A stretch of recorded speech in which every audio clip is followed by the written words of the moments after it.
The massive station called Nexus Prime floated in the darkness of space like a giant metal city.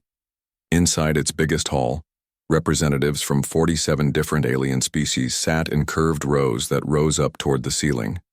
The air buzzed, with the sound of dozens of different languages being translated by machines. Captain Lee Tae-ho stood at the center of the hall, wearing his best uniform with its shiny medals. The blue fabric looked small and plain compared to the colorful robes and strange armor worn by the aliens around him. His black hair was cut short in military style, and his dark eyes stayed calm even though his heart was beating fast. Behind him sat the other humans who had come to this meeting. Dr. Park Hye-jin held a data pad in her hands, her fingers gripping it so tight her knuckles were white. She had spent months preparing the scientific reports that were supposed to help humanity today. Her long black hair was pulled back in a neat ponytail, and her glasses reflected the bright lights of the hall. Commander Kim Woo-bin sat straight in his chair, his hand resting near his sidearm even though weapons were not supposed to be needed here. His broad shoulders filled out his uniform, and a scar on his left cheek showed he had seen real fighting before. His job was to protect the human delegation, but there was nothing he could do about what was happening now. High above them all, on the tallest platform, sat the most powerful aliens in the galaxy. The Veltari looked like giant lizards that walked on two legs. Their scales changed color when they got angry or excited. Right now, High Commander Zelmore's scales were bright red with golden edges, which meant he was feeling very pleased with himself.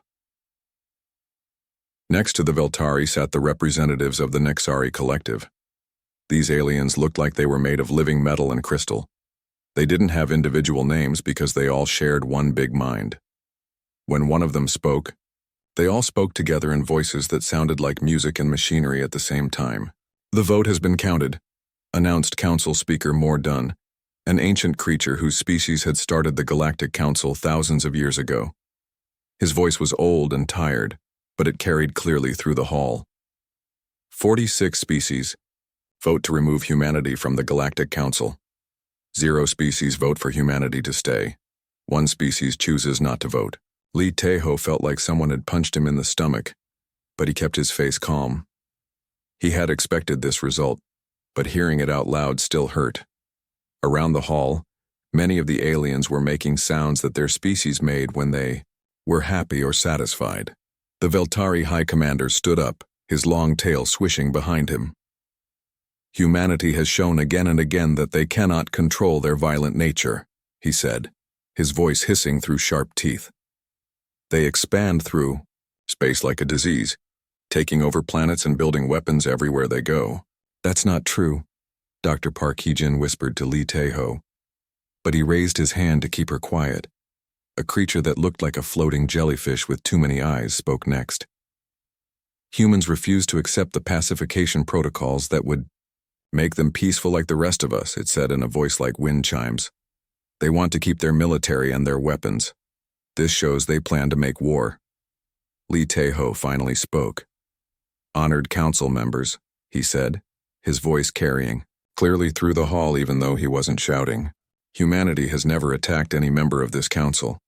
We have offered to share our technology and our knowledge. We have helped defend neutral worlds from pirates and raiders. How does this make us dangerous?" The Nexari Collective answered, with their strange musical voice. "Your species fights wars among yourselves. Your history is full of violence and conquest. You have not learned to live in peace like civilized beings should. But we have learned," Dr. Park Hye-jin said, standing up even though she wasn't supposed to speak. "Human conflicts have decreased by 90% in the last 200 years. We've ended poverty and disease on our worlds. We've built a society based on cooperation and—" "Silence!" roared the Veltari High Commander. "You speak of cooperation, but you refuse to let us change your genetics to remove your aggressive instincts. You refuse to limit your population growth. You refuse to give up your military. These are not the actions of a peaceful species." Lee Tae-ho looked around the hall at all the alien faces staring down at him. Some looked sad, others looked angry, and many looked afraid. He realized that fear was the real reason humanity was being kicked out. The aliens weren't afraid of what humans had done. They were afraid of what humans might do. We came here hoping to join a community of equals, Lee Tae-ho said. We wanted to learn from older, wiser species and share what we had learned. But you don't want equals. You want servants who will do exactly what you tell them to do. The hall erupted in angry sounds from dozens of different species. Some aliens were hissing, others were growling, and a few were making high-pitched squeaking noises. Council Speaker Moore Dunn had to use a sonic device to make them all quiet down. The decision has been made, the old alien said. Humanity has 30 standard days to remove all their people and ships from Council space. After that, any human found in our territory will be arrested and sent to a rehabilitation center. Commander Kim Woo-bin's hand moved closer to his weapon, but Lee Tae-ho shook his head slightly. Starting a fight here would only prove the aliens were right about humans being violent. What about the colonies that asked us to help them? Dr. Park Hyejin asked. The mining stations that hired human workers? The research projects we're working on together? All contracts with human individuals and organizations are canceled immediately, the Nexari Collective sang. Any attempt to maintain contact with Council species will be considered an act of aggression. Lee Tae-ho felt anger building inside him, but he pushed it down. Getting mad wouldn't help anyone right now. And what about the species that aren't part of your council yet? Are we forbidden to contact them too? The Veltari High Commander's scales shifted to a darker red color. Any attempt by humanity to interfere with potential new council members will be met with force, he hissed. You will return to your small corner of space and stay there. Like animals in a cage, Commander Kim Woo-bin muttered, loud enough for the nearest aliens to hear.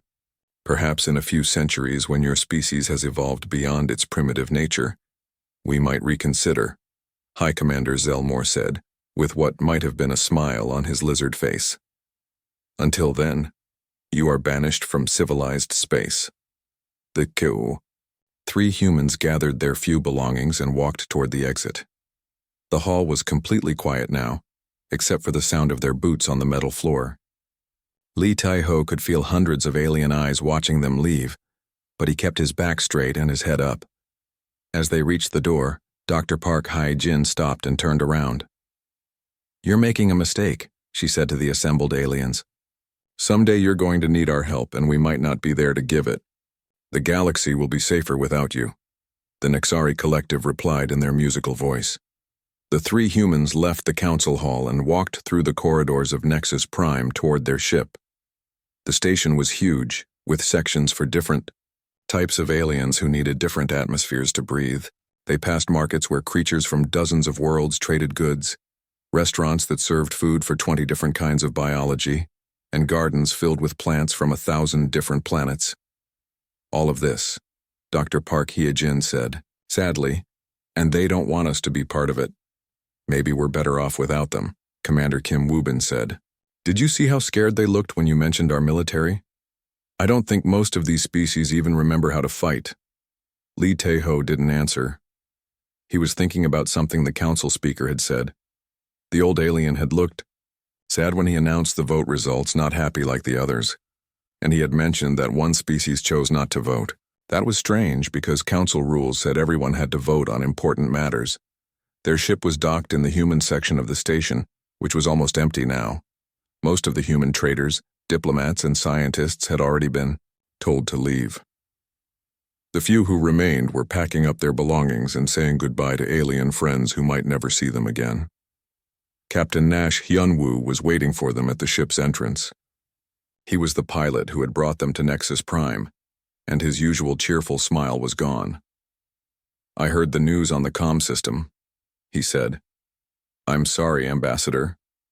It's Captain again now, Lee Tae-ho replied. I don't think humanity needs ambassadors anymore. As their ship left Nexus Prime, Lee Tae-ho stood at the window watching the massive station grow smaller in the distance. Somewhere in that metal city were aliens who had just made the biggest mistake in galactic history. They had judged humanity based on fear instead of facts, and they had chosen to make enemies instead of friends. Dr. Park Hyejin joined him at the window. What do we do now? She asked. Lee Tae-ho was quiet for a long moment. Now we go home and tell our people what happened here today, he said finally. and then we prepare for whatever comes next. You think they'll try to attack us? I think, Lee Taeho said slowly, that we've just learned something very important about our neighbors. They're not as peaceful as they pretend to be, and they're definitely not as smart as they think they are. 6 months had passed since humanity was kicked out of the Galactic Council. The human colonies had pulled back to their own space, and most people were trying to get used to being alone in the galaxy again. But in a secret facility hidden inside an asteroid, some humans were working to uncover the truth about their alien neighbors. Dr. Yoon So-ra sat in front of a wall of screens, showing data streams from across the galaxy. She was small and thin, with short black hair and tired eyes from staring at computer screens for too many hours. Her fingers moved quickly across multiple keyboards as she sorted through intercepted alien communications. "Admiral, you need to see this," she called over her shoulder. Admiral Choi Dong-woo walked over to her workstation. He was a big man with gray hair and scars on his hands from his years as a ship captain. His uniform was plain black with no decorations because this facility officially didn't exist. The human defense fleet had built it in secret to spy on the aliens who had rejected them. "What did you find?" he asked. Dr. Yoon pointed to one of her screens. "I've been tracking communication patterns between council worlds for months. Look at this." The screen showed a map of the galaxy with colored lines connecting different star systems. The official council channels show normal trade and diplomatic messages, but there's another layer of communications hidden underneath. She pressed some keys and the map changed. New lines appeared connecting council worlds to systems that weren't supposed to have any contact with the outside galaxy. They're coordinating military operations against non-council species that can't fight back. Admiral Choi leaned closer to the screen. "Show me the details." Dr. Yoon opened another window filled with translated text. 3 weeks ago, the Nexari Collective sent a fleet to the Cathara system. According to public records, they were delivering aid and offering council membership. But the real communications tell a different story. The Admiral read the intercepted messages and his face got darker with each line. The Nexari hadn't been offering membership to the crystal-based Cathara. They had been demanding complete surrender. When the Cathara refused, the Nexari fleet had begun bombing their cities from orbit.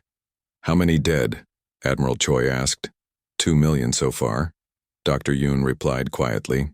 "The Cathara tried to surrender after the first day, but the Nexari kept attacking. They're harvesting the crystal formations that the Cathara use for their bodies. Apparently, the crystals have special properties that the collective wants for their technology."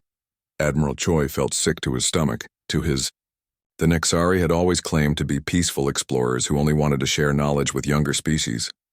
But they were actually raiders who stole what they wanted and killed anyone who got in their way. "What about the other council members?"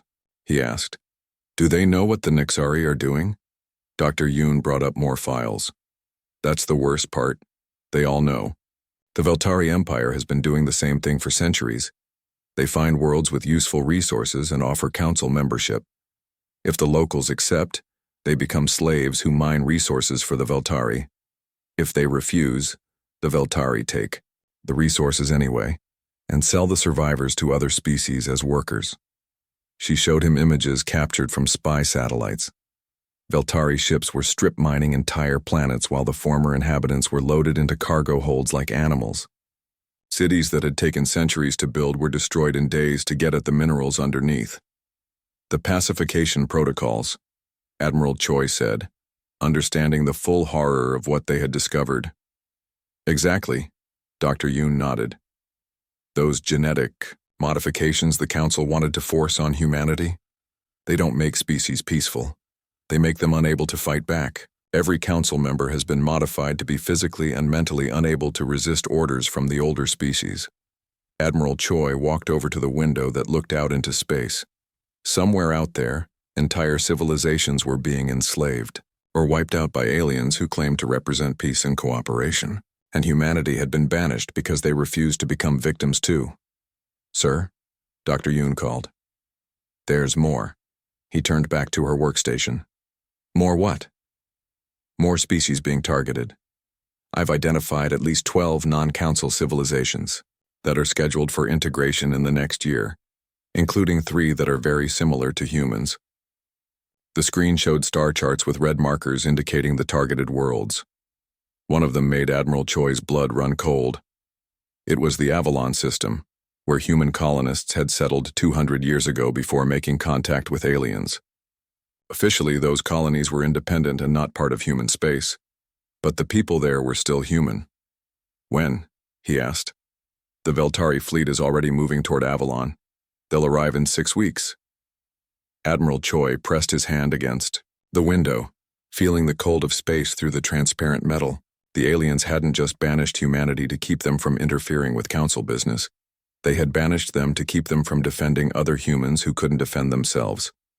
"Get me Engineer Bay," he ordered. Dr. Yoon pressed some buttons on her console. A few minutes later, a tall man with calloused hands and oil stains on his uniform walked into the room. Engineer Bae Jun-ho looked like he hadn't slept in days, which was probably true. He had been working on humanity's most secret project for over a year. "Admiral," Bae said with a tired salute. "How long until the ship is ready?" Admiral Choi asked. Engineer Bae rubbed his eyes. "We're still running final tests on the quantum displacement system. The adaptive shielding works perfectly, but the AudioBook targeting system needs—" "I didn't ask for a technical report," the Admiral interrupted.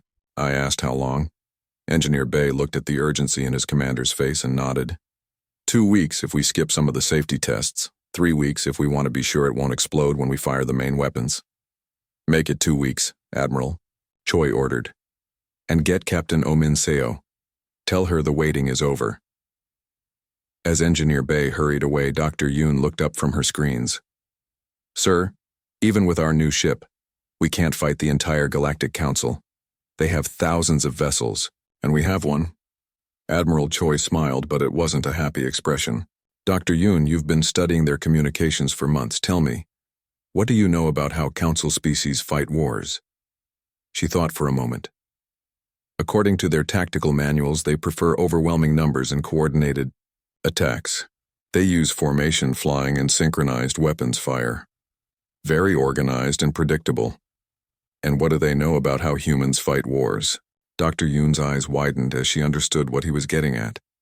"Nothing. They banished us before we ever had to fight them. They have no idea what we're capable of in actual combat." "Exactly," Admiral Choi said. "They think they know us because they've read our history books. They know about our ancient wars with swords and guns and primitive spacecraft, but they've never seen what modern humans can do when they're fighting for their lives." He walked over to a wall display that showed the schematic of their secret weapon.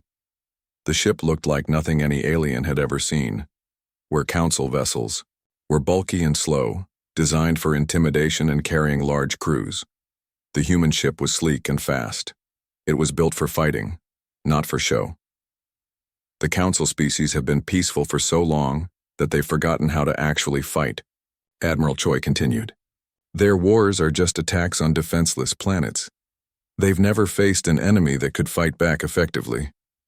Dr. Yoon pulled up more intelligence data.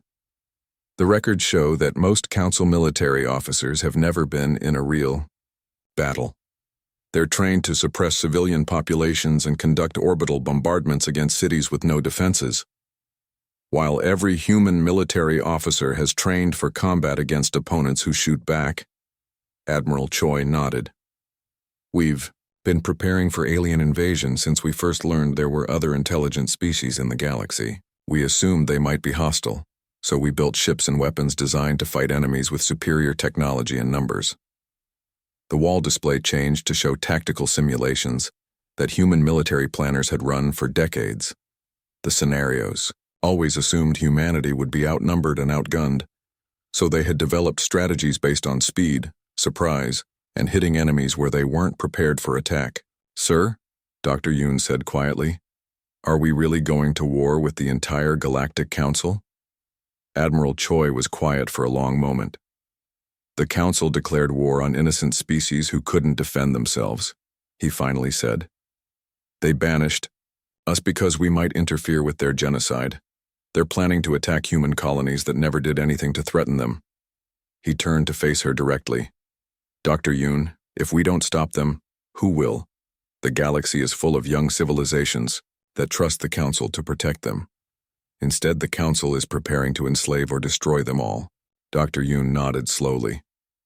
What are your orders, Admiral? Continue monitoring their communications. I want to know exactly when their fleets will reach the targeted worlds, and prepare a complete intelligence package for Captain Oh Min-seo. She's going to need to know everything we've learned about Council military capabilities.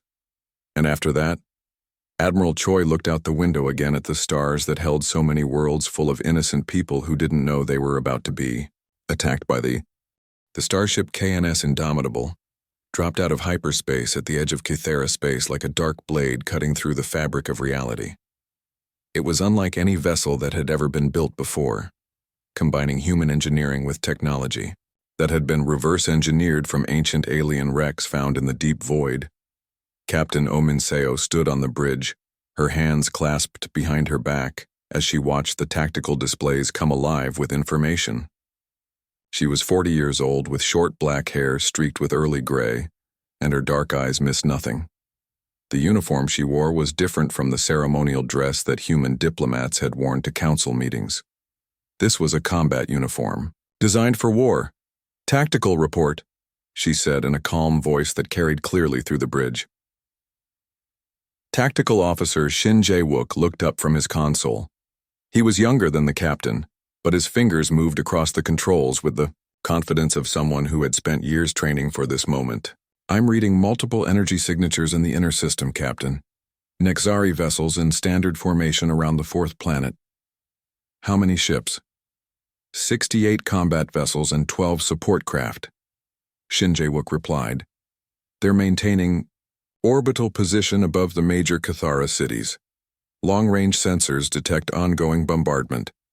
Captain Oh Min-seo felt anger building in her chest, but she kept her voice level. Communications. Open a channel to the Kythera homeworld. Communications. Officer Han Yu-jin was a small woman with quick hands and an excellent ear for languages. She had learned to speak Kythera during the months of preparation for this mission. Channel open, Captain. I'm detecting weak signals from the planet's surface. This is Captain Oh Min-seo of the Human Defense Fleet vessel Indomitable, she said. We're here to help. Can you tell us your situation? The reply came in the form of crystalline music that the ship's computers translated into human speech. Human vessel. We thought you were banished from the galaxy. The Nexari came 3 days ago.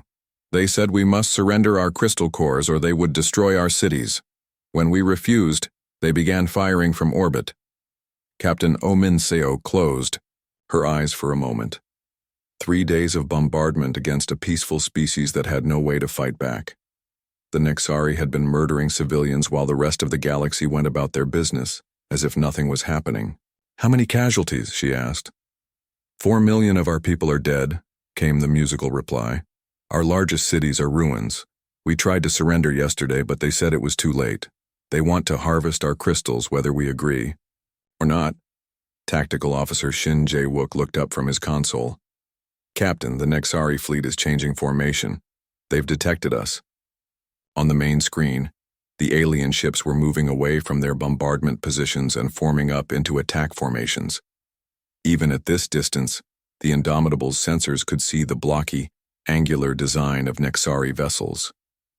They looked more like mobile factories than warships, which made sense since the Nexari were a hive mind that valued efficiency over elegance. Incoming transmission from the Nexari fleet, Communications Officer Han Yu-jin reported. Put it on screen. The image that appeared showed a creature that looked like it was made of living metal and crystal. Its face had no expression because Nexari didn't think as individuals. When it spoke, the voice was like a choir of machines singing together. Human vessel, you are in violation of council law by entering this system. Withdraw immediately or we will destroy you. Captain Oh Min-seo stepped forward so the alien could see her clearly. This is human space now, she said. We don't recognize council law anymore, and we won't let you murder innocent people. The Nexari's crystalline features shifted slightly. The Kythera refused to accept peaceful integration into the council. They chose destruction over cooperation. Peaceful integration? Captain O. Mincio laughed, but there was no humor in the sound. You're stealing their crystal formations and killing anyone who objects. That's not integration, that's genocide. Your species was banished because of your inability to understand civilized behavior, the Nexari replied. Leave now and we will report your interference to the Council. Remain and we will add your ship to the debris field we create here. The transmission ended, and the main screen showed the Nexari fleet spreading out into attack formation. 68. Combat vessels moving with perfect coordination, like dancers following music only they could hear. Captain, Shin Jae-wook said, they're powering up weapons. Energy signatures indicate plasma cannons and quantum torpedoes. Noted, Captain Oh Min-seo replied. Engineering, status report. Engineer Bae Jun-ho's voice came over the comm system from deep in the ship. All systems online, Captain. Quantum displacement cannons charged and ready. Adaptive shielding at full power. Jump drive standing by. Captain Oh Min-seo looked around the bridge at her crew. 800 humans who had volunteered for a mission they might not survive. They all knew the odds against them, but they had come anyway because someone had to stand up to the bullies who were destroying innocent worlds. Helm, take us into the system, she ordered. Best speed. The Indomitable accelerated toward the inner planets, its engines leaving a trail of blue. Fire in space. The ship moved like a predator, sleek and fast where the Nexari vessels were bulky and slow. Human engineering had always prioritized speed and maneuverability over raw size. Nexari fleet is moving to intercept, Tactical Officer Shin Jae-wook reported. They're maintaining formation discipline. That's their first mistake, Captain Oh Min-seo said. Communications. Open a channel to all Nexari ships. When the channel was open, she spoke in a voice that carried across space to every enemy vessel. Nexari fleet, this is your final warning. Withdraw from the system immediately or face the consequences. The reply came from multiple ships at once, their hive mind speaking through dozens of voices. One human ship against 68 Nexari vessels. Your mathematics are poor, Captain. Surrender now and we will make your death quick. Our mathematics are just fine, Captain Oh Min-seo replied. We only need one ship when it's the right ship. The first Nexari vessels opened fire when the Indomitable was still 1,000,000 kilometers away. Plasma bolts and quantum torpedoes streaked through space, their energy signatures lighting up the tactical displays like fireworks. Evasive maneuvers, Captain Oh Min-seo ordered. Let's see what our new toys can do. The Indomitable twisted through space like a fish swimming through water. The alien weapons that should have destroyed it instead passed harmlessly through empty space, where the ship had been moments before. Human pilots had always been better at individual flying than the coordinated formations preferred by alien species. Adaptive shielding is working perfectly, Engineer Bae Jun-ho reported. Enemy weapons can't lock onto us while we're using evasive patterns. Good, Captain Oh Min-seo said. Now let's show them what we learned from those ancient wrecks. Tactical, target the lead ships with quantum displacement rounds. Shin Jae-wook's fingers danced across his controls. Targeting systems locked. Quantum displacement cannons ready. Fire. The Indomitable's main weapons didn't shoot energy beams or missiles. Instead, they created tiny tears in space-time that allowed projectiles to bypass normal space entirely. The quantum rounds appeared inside enemy ships without having to travel through the distance between them. 3 Nexari vessels exploded simultaneously, as their reactor cores were hit by rounds that had appeared from nowhere. The perfectly coordinated enemy formation wavered as the hive mind tried to understand what had just happened. Impossible, came the transmission from the Nexari fleet. Our sensors detected no weapon discharge from your vessel. You're fighting the wrong species, Captain Oh Min-seo replied. We've had centuries to think about how to kill things that are bigger and stronger than we are. The battle became a deadly dance as the Indomitable weaved between enemy ships, striking with weapons that couldn't be blocked and moving too fast to be caught. The Nexari tried to surround the human ship, but their coordination worked against them. When one ship moved to block an escape route, the others automatically adjusted their positions, creating gaps that Captain Oh Min-seo's helmsman exploited. Pilot, Ace Quan Hyuk-jin led the Indomitable's fighter squadron out of the launch bays like a swarm of angry wasps. The small human craft moved with an unpredictability that the hive mind couldn't counter. Nexari fighters were designed to work together in perfect coordination, but human pilots were trained to think independently and adapt to changing situations. This is Ace leader to all fighters, Quan Hyuk-jin called over the comm system. Remember your training. These aliens fly like they're following a computer program. Be random, be chaotic, and hit them where they don't expect it. The human fighters tore through the enemy formation like wolves attacking a herd of sheep. Their weapons were smaller than ship-mounted cannons, but they struck at vital systems with surgical precision. Nexari vessels began losing power, communications, and weapons as the fighters exploited weaknesses that the aliens didn't know they had. Captain Communications Officer Han Yu-jin called, "I'm receiving a transmission from the planet. The Cathara are asking if this is really happening. Tell them it's happening." Captain Oh Min-seo replied as another Nexari ship exploded under quantum displacement fire. Theo.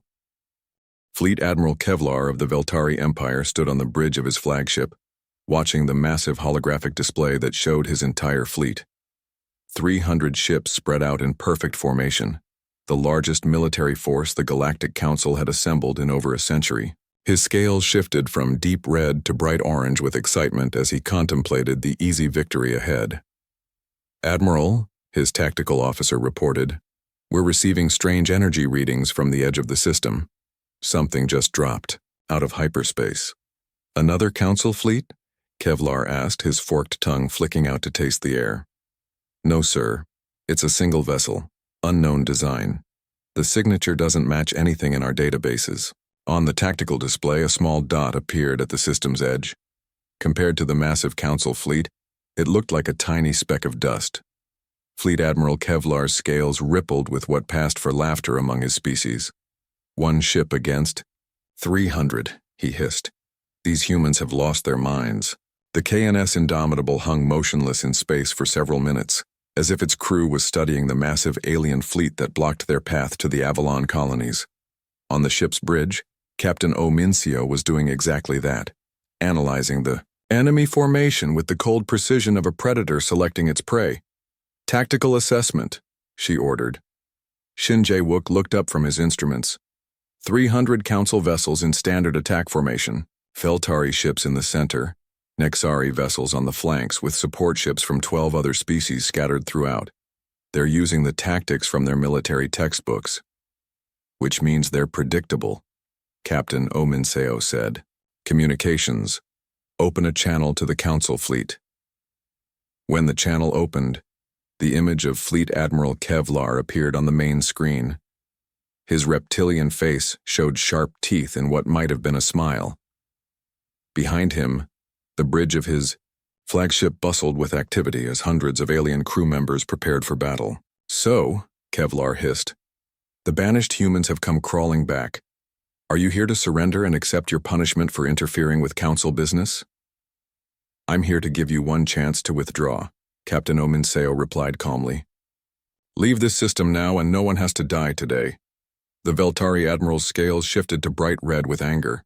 "You threaten us? One small ship against the might of the entire Council? Your species really is insane." "We gave you the same warning at Cathara," Captain Oh Min-seo said. "Your Nexari friends didn't listen either. What's left of their fleet is probably still running." Kevlar's scaled face showed confusion. "The Nexari? What are you talking about?" "Check your communications logs, Admiral. You'll find some interesting reports from your collective friends about what happened when they met us 3 days ago." While Kevlar's crew scrambled to check the reports, Captain Oh Min-seo turned to her helmsman. "Take us to combat speed, evasive, pattern delta." The Indomitable accelerated toward the Council fleet like an arrow shot from a bow. Its sleek hull reflected the light of the system's star as it twisted and turned through space, following a flight path that seemed completely random, but was actually carefully calculated to confuse enemy targeting systems. "Incoming transmission from multiple Council ships," Communications Officer Han Yu-jin reported. "They're demanding that we stop and surrender." "Tell them we decline their kind offer," Captain Oh Min-seo said. "Tactical, what's our best angle of attack?" Shin Jae-wook studied the enemy formation on his displays. Their ships are packed close together for mutual protection. If we can hit their command vessel, the rest of their formation might break up. Negative, Captain Oh Min-seo said. These aren't Nexari with their hive mind. Each Veltari ship has its own captain who thinks he's smarter than everyone else. If we take out their admiral, they'll all try to take command, and the fleet will become even more dangerous. Then what's our target? Captain Oh Min-seo smiled, but it wasn't a pleasant expression. All of them. We're going to show the galaxy what happens when you threaten human colonies. The Indomitable reached weapons range just as the Council fleet opened fire. The space around the human ship filled with energy beams, plasma bolts, and quantum torpedoes, as 300 alien vessels fired their weapons all at once. The light was so bright that the ship's screens had to darken to protect human eyes from the glare. But when the light faded, the Indomitable was still there, untouched and undamaged. Impossible, Fleet Admiral Kevlar roared. No ship could survive that barrage. Adaptive shielding is working perfectly, Engineer Bae Jun-ho reported from the engineering section. Enemy weapons can't maintain target locks on us while we're using evasive maneuvers. Time to return the favor, Captain Oh Min-seo said. All batteries fire at will. The Indomitable's quantum displacement cannons opened fire, and Council ships began exploding throughout their formation. The rounds appeared inside enemy vessels without warning, striking vital systems and reactor cores with devastating precision. Within minutes, a dozen alien ships had been reduced to expanding clouds of debris. How are they doing that? Kevlar demanded. Our sensors show no energy discharge from their weapons. His tactical officer was frantically checking his instruments. I don't know, Admiral. The rounds just appear inside our ships as if they materialized from nothing. That's impossible. Weapons don't work that way. Tell that to the crews who just died. The tactical officer replied grimly. The Council fleet tried to adapt to this new threat by spreading out their formation, but that only made them easier targets for the human fighters that came screaming out of the Indomitable's launch bays. Pilot Ace Kwon Hyuk-jin led his squadron in a series of slashing attacks that carved through the alien formation like a blade through silk. All fighters, remember your training, Kwon Hyuk-jin called over the comm system. These aliens fight by the book. Be unpredictable and hit them where they're weakest. The human fighters moved like a pack of predators, each pilot thinking independently while working together toward a common goal. They struck at communication arrays, engine systems and weapon mounts with surgical precision, crippling alien ships without necessarily destroying them. The alien pilots tried to respond, but their training had focused on formation flying and coordinated attacks. When faced with human pilots who changed tactics every few seconds, the aliens found themselves constantly one step behind. Fighter after fighter was destroyed as human pilots exploited weaknesses that the aliens didn't know they had. This is madness, Fleet Admiral Kevlar hissed as another of his ships exploded. How can one species be so effective in combat? Collective Node Prime, the Nexari hive mind representative, answered from its position in the fleet. We warned you about the humans, Admiral. They do not fight like civilized species, they are chaos incarnate. Then we'll show them the power of civilization, Kevlar roared. All ships converge on the human vessel.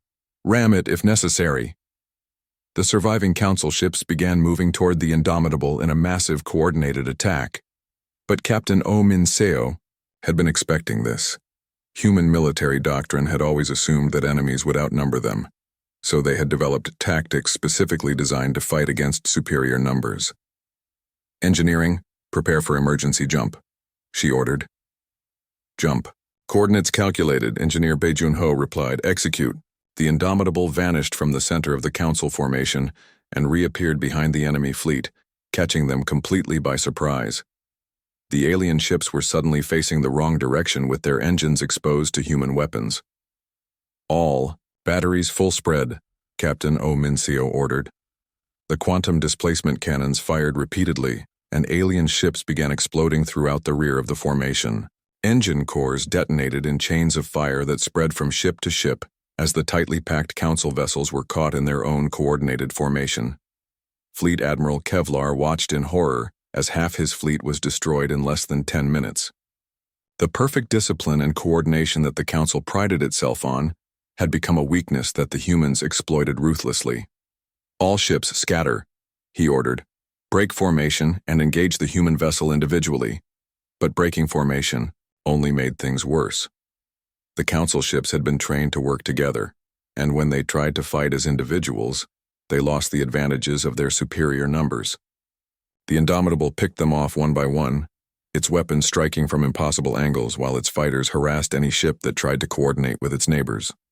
Pilot Ace Kwan Hyuk Jin dove his fighter through a gap between two Veltari cruisers, his cannons blazing as he targeted their communication systems. "This is almost too easy," he called over the comm. "It's like fighting training drones." "Stay focused," Captain Oh Min-seo warned. "Easy fights can turn deadly if you get overconfident," but the warning wasn't needed. The Council fleet was falling apart as ship after ship was destroyed or disabled by weapons they couldn't understand and tactics they had no training to counter. The survivors began jumping to hyperspace, abandoning the battle and their admiral in their panic to escape. "Admiral," the Veltari tactical officer called. "We've lost over 200 ships. The fleet is breaking up. What are your orders, fleet?" Admiral Kevlar stared at the tactical display showing the wreckage of what had been the most powerful fleet in AU. The massive station known as Nexus Prime had never seen chaos like this before. For thousands of years, it had been the center of galactic government, where representatives from dozens of species met in quiet halls to discuss trade agreements and territorial disputes. Now those same halls echoed with angry voices, desperate pleas, and the sound of civilizations demanding answers. President Lim Soo-jin walked through the corridors with a small group of human advisors, watching as alien delegates argued with each other in a dozen different languages. Some were demanding military action against humanity, others were calling for immediate peace negotiations, and a few were quietly discussing whether it might be time to abandon the Council entirely. "Ma'am," Captain Lee Tae-ho said as he walked beside her, "are you sure it's safe for you to be here? A lot of these species still consider us enemies." President Lim smiled calmly. She was a small woman with graying hair and kind eyes, but she had spent 40 years in politics and knew how to handle hostile situations. "Captain, after what happened at Avalon, I don't think any of them consider us enemies anymore. Dangerous, yes, but not enemies." Behind them walked Elder Theron of the Cathara, whose crystal body reflected the station's lights in beautiful patterns. Next to the crystal being floated harmony singer Velana of the Melodians, her musical voice humming softly as she observed the chaos around them. The news of humanity's victory over the Council fleet had reached every corner of the galaxy within days. 300 Council ships destroyed or disabled by a single human vessel and its fighter squadron. The implications were staggering, and species throughout known space were scrambling to figure out what it meant for their future.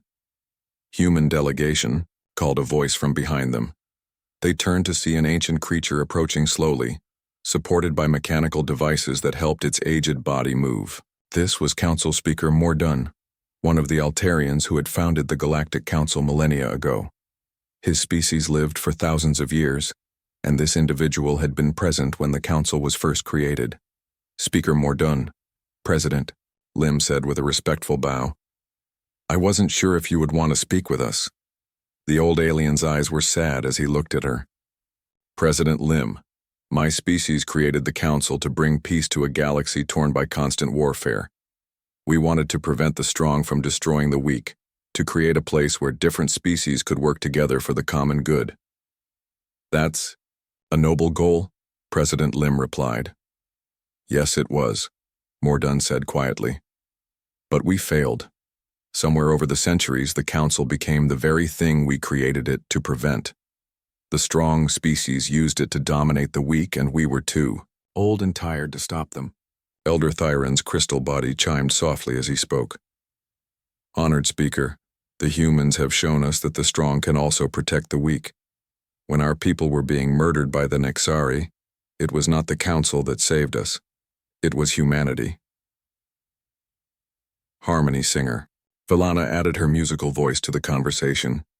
"My people had already prepared to surrender to the Veltari when we heard about the battle at Avalon. Now we sing songs of hope instead of mourning." Council Speaker Mordun nodded slowly. The humans did what we should have done centuries ago. They stood up to bullies and murderers regardless of the cost to themselves. It wasn't without cost, President Lim said. We were banished from galactic civilization. Our people have spent months wondering if we would always be alone in the universe. And yet you still came to help species you had never met, Mordun observed. Why? President Lim thought for a moment before answering. Because it was the right thing to do. Because innocent people were dying and someone had to stop it. Because that's what humans do when we see injustice. Their conversation was interrupted by a commotion from one of the main assembly halls. Angry voices were shouting in several different languages, and the sound of breaking furniture echoed through the corridors. What's happening? Captain Lee Taeho asked. A small alien with blue skin and large eyes came running toward them. The Feltari delegation is demanding military action against humanity, it squeaked. They want the Council to authorize a full invasion of human space. President Lim and her group hurried to the assembly hall, where they found representatives from dozens of species arguing loudly with each other. At the center of the chaos stood High Commander Zelmor of the Veltari, his scales bright red with rage as he gestured wildly with his clawed hands. The humans have declared war on civilized space, he roared. They destroyed a peaceful council fleet that was simply trying to integrate new species into our community. Peaceful? Elder Tyron's crystalline voice cut through the noise like a bell. Your peaceful integration killed 4 million of my people. The Cathera refused to accept council membership, Zelmor hissed. They chose violence over cooperation. No, said a new voice from the entrance to the hall. You chose violence. They chose to live free. Everyone turned to see Captain Oh Min Seo walking into the room, still wearing her combat uniform. She moved with the confident stride of someone who had just won the greatest military victory in galactic history, and the assembled aliens fell silent as she approached the center of the hall. Captain Oh Min Seo, High Commander Zelmor snarled. You dare to show yourself here after your acts of terrorism? Terrorism? Captain Oh Min Seo laughed. I saved innocent people from genocide. If that's terrorism, then every council member in this room is a war criminal. She pressed a control device and holographic displays appeared throughout the hall, showing images that made many of the aliens look away in shame. Cathara cities reduced to rubble, Melodian refugees fleeing their homeworlds, entire species that had been enslaved or wiped out by council integration over the centuries. This is what your peaceful council has been doing, Captain Oh Min Seo continued. While you sat in your comfortable chambers making speeches about civilization and cooperation, your fleets were murdering billions of innocent people across the galaxy. Those species refused to accept council guidance, Zelmor protested. They chose primitivity over advancement. They chose freedom over slavery, President Lim said as she joined Captain Oh Min Seo at the center of the hall. And humanity will always support that choice. The Nexari collective spoke with their strange musical voice. Humans cannot stand against the entire galaxy. You have one ship, we have thousands. Actually, Captain Oh Min Seo said with a smile that made many of the aliens step backward. We have quite a few more ships than that. The Indomitable was just the first one we decided to show you. She pressed another control, and new images appeared showing massive shipyards hidden in asteroid fields throughout human space. Dozens of vessels like the Indomitable were under construction, along with larger ships that looked even more dangerous. We've been preparing for this conversation. For a long time, Captain Oh Min Seo continued. We knew that someday we might have to fight the entire galaxy to protect innocent people. We're ready for that fight if you want to start it. The hall fell silent as the implications sank in. Humanity had not just built one advanced warship. They had built an entire fleet of vessels that could apparently destroy council fleets with ease. The balance of power in the galaxy had shifted overnight. Council Speaker Mordun's ancient voice broke the silence. There will be no more fighting, he said firmly. The Altarians withdraw from the current council structure effective immediately. Gasps echoed through the hall. The Altarians were the founding species of the council, and their withdrawal would effectively dissolve the entire organization. You cannot do this, Zelmor roared. The council has maintained peace for millennia. The council has maintained the peace of the graveyard, Mordun replied sadly. We created a system that allowed the strong to prey on the weak while calling it civilization. That ends today. President Lim stepped forward. Speaker Mordun, humanity proposes a new kind of galactic community, one based on actual cooperation instead of forced submission, one where each species maintains its independence while working together against real threats. And who decides what constitutes a real threat? Asked a delegate from one of the smaller council species. We all do, President Lim replied. Together, as equals. No species gets to make decisions for others without their consent. Elder Theron's crystal form chimed with approval. The Kithara will join such an alliance. Humanity proved their trustworthiness when they risked their own lives to save ours. Harmony singer Villana's musical voice added, The Melodians will also join. We have heard humanity's song, and it is one of protection and justice. Over the next several hours, representatives from dozens of species approached the human delegation to discuss joining what was being called the New Galactic Alliance. These were mostly younger civilizations that had been forced into council membership, along with some of the older species who had grown disgusted with what the council had become. The Veltari and Nixari delegations stormed out of the meeting, taking several other aggressive species with them. But for every species that left in anger, 2 more asked to join the new alliance. This is remarkable, Council Speaker Mordun said to President Lim as they watched species after species pledge to work together as equals. In one day, you have accomplished what we failed to do in millennia.